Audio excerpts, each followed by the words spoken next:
G'day. So what I've got here is an iMac A1419, which is a 27-inch late 2012, 2013 model, I believe, off the top of my head. And this has been driving me absolutely nuts. I've been trying to reinstall the operating system. I've tried High Sierra, got Mojave in there. I've created another 3 of these, all of which were creating errors at this stage here, saying cannot install, corruption, there's probably about 5 different errors I was getting with that. And it's been driving me absolutely mad. And then I thought, I wonder if it's got a faulty stick of RAM. So I've taken the back off it and gave it a dust blowout.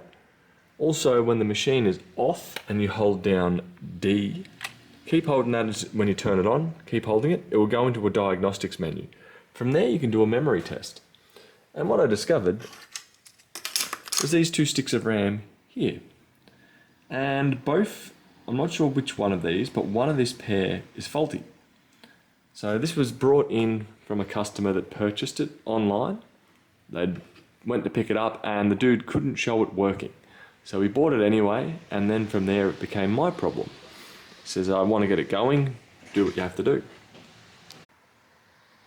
And then after much frustration and quite a bit of time redoing a few of these, I made 3 of these in total, all different operating systems.